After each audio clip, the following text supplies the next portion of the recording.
안녕하세요. 7월 26일 월요일 새로운 또 한 주간을 시작하는 귀한 날입니다.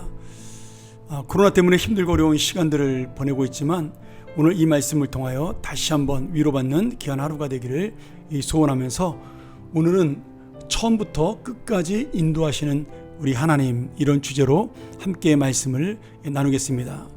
우리가 이사야서 이 40장 이후로 계속해서 하나님께서 이스라엘 백성을 회복시켜 주시는 그런 은혜를 나누고 있는데요. 오늘 48장도 그 이야기의 연장선으로 그 말씀이 전해지고 있습니다. 이스라엘이 하나님을 계속해서 배반했고 그분을 따르지 아니하였지만, 그래서 하나님께서는 이스라엘을 심판함으로 연단시킬 수밖에 없었지만, 결국 하나님께서는 이 이스라엘을 끝까지 버리지 아니하시고 그들을 처음부터 마지막까지 끝까지 인도하신 그런 놀라운 구원자 하나님이심을 우리에게 말씀해주고 있습니다. 17절에 보면 너희의 구속자요 이스라엘의 거룩하신 이이신 여호와께서 이르시되 나는 내게 유익하도록 가르치고 너를 마땅히 행할 길로 인도하는 내 하나님 여호와라. 하나님께서는 이스라엘 백성에게 징계와 심판을 통해 그들에게 유익하도록 가르쳤고 그들이 마땅히 행할 길, 다시 말하면 의의 길로 살 수 있도록 인도하시는 하나님이다, 이렇게 말씀을 합니다. 그러면서 그들이 그런 하나님의 인도하심을 통해서 21절에 마치 이스라엘이 애굽에서 나와 강약길을 지나갈 때처럼 하나님이 그들을 사막으로 통과하게 하시던 때에 그들이 목마르지 아니하게 하시고 그들을 위해 바위에서 물이 흘러나오게 하시며 바위를 쪼개서 물이 솟아나게 하셨다.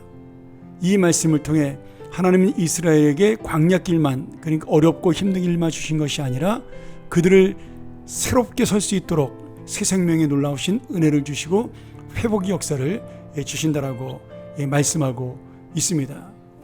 오늘 결국 이 말씀을 통해 하나님이 우리에게 계속해서 말씀해 주는 내용은 무엇이냐? 지금 우리가 하나님 앞에 어떤 삶을 살아가도, 그래서 그 삶 때문에 우리가 심판을 받기도 하고 징계를 받기도 하고 어려움을 당하기도 하지만, 하나님께서는 끝까지 우리를 붙드시며 우리를 인도하신다라고 말씀하고 있는 거죠. 그러면 우리를 붙드시고 우리를 인도하신 하나님이 어떤 하나님이냐? 12절과 13절에 참 중요한 말씀이 나옵니다. 나는 처음이고 또 나는 마지막이라. 내 손이 땅의 기초를 정하였고 내 오른손이 하늘을 폈나니 내가 그들을 부르면 그것들이 일제히 서느니라.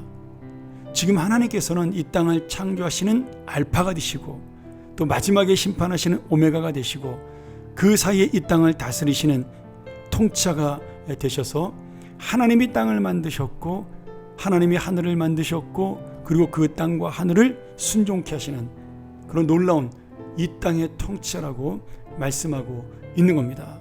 그러면서 지금 주님의 그 놀라운 뜻을, 이 통치자와 역사하시는 하나님의 뜻을 바벨론 땅을 통해서, 바벨론의 그 군대를 통해서 이스라엘 백성을 심판하게 하셨고, 또 그 바벨론이 교만해져서 잘못될 때 그들을 하나님이 또 심판하심으로 하나님만이 역사의 주인이라는 사실을 우리에게 분명히 볼 수가 있습니다.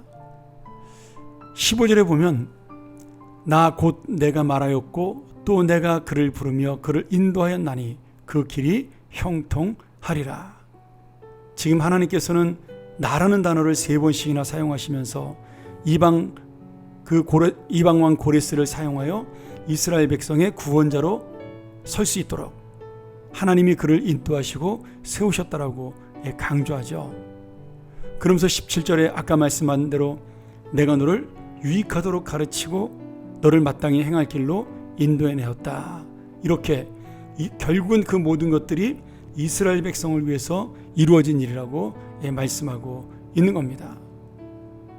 오늘 이 말씀 중에 우리가 정말 놓치지 말아야 될 여러 가지 말씀이 있지만, 하나님께서 우리를 인도하시는 방법이 어려운 길로 인도하든 아니면 좋은 길로 인도하든 나의 연약함을 통해서 나를 징계하시고 나를 바르게 서게 하든 아니면 내가 주님 앞에 올바른 삶으로 칭찬받고 그것으로 복을 받던, 중요한 것은 주님께서는 분명히 하나님이 되셔서, 우리의 하나님이 되셔서 우리를 처음부터 끝까지 인도해 주신다라는 사실입니다.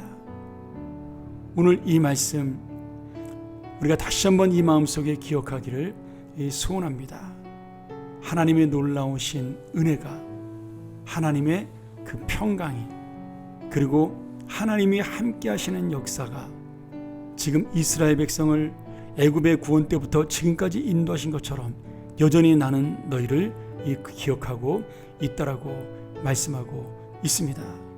오늘 그를 위하여 바벨론을 세우셨고 페르시아를 세우셨고 페르시아의 고레스를 세워서 하나님의 역사를 이루고 있다라는 거죠. 그러니 오늘 22절 마지막 말씀이 우리에게 한 번 더 경고 겸 또 우리에게 복의 말씀으로 주시는데요. 하나님께서 말씀하시되 악인에게는 평강이 없다. 이 말씀이 무슨 말씀입니까? 우리가 하나님의 가르침과 인도하심을 받는 자는 평안한 하나님의 통치로 갈 것이요, 내가 악인이 되어 하나님의 뜻을 따르지 않는다면 결국 내 안에 진정한 평강은 없다라는 말씀입니다. 오늘 이 48장 말씀을 쭉 보면서 내가 주님의 평강을 택할 것이냐 아니면 악인의 고통을 택할 것이냐, 주님은 선택하라고 우리에게 말씀하고 있는 거죠. 역사를 보거라, 시간을 보거라, 이 땅 하늘과 땅을 창조하신 나의 그 통치를 보아라, 이 세상의 역사를 보아라. 너는 누구를 따르겠느냐? 너는 누구에게 순종하겠느냐? 오늘 그 말씀을 주시며 처음부터 끝까지 내가 너와 함께 하겠다, 처음부터 끝까지 내가 너를 인도하겠다, 그러니 너는 참된 평화를 얻을 수 있도록 나의 뜻을 따르는 나의 자녀가 되어라. 오늘 이 귀한 말씀 다시 한번 놓치지 아니하고 하나님의 평안으로 살아가는 귀한 하나님의 자녀, 주님이 놓치지 않는 주님의 사랑하는 자, 처음부터 마지막까지 그 인생을 붙드시는 우리의 삶이 되기를 주의 이름으로 간절히 축원합니다. 함께 기도하겠습니다. 하나님 아버지, 이 어려운 시대를 이겨나갈 하나님의 회복과 하나님의 뜻을 우리가 다시 발견하기 원합니다. 주여, 언제 끝날지 모르는 이 코로나19의 어려움 속에도 주님은 함께 하셨고 주님은 인도하셨고 주님은 우리를 사랑하신다는 사실을 분명히 깨닫게 하여 주옵소서.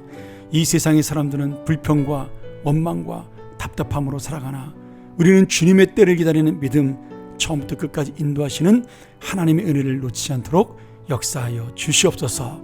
오늘 하루 바로 그러한 놀라운 주의 은혜, 주의 능력을 만나는 하루가 되고 그것으로 평안을 내 마음속에 넘치게 마음에 담는 하루가 되게 하여 주옵소서.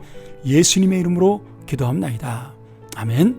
우리 다시 한번 이 말씀 묵상하면서 오늘 하나님께서 나의 종 야곱, 나의 사랑하는 백성을 내가 구원하였다, 이 말씀을 기억하며 오늘 내가 다시 한번 주님의 평안을 누리는 주의 백성이 되게 하여 주옵소서. 묵상하며 나아갑니다.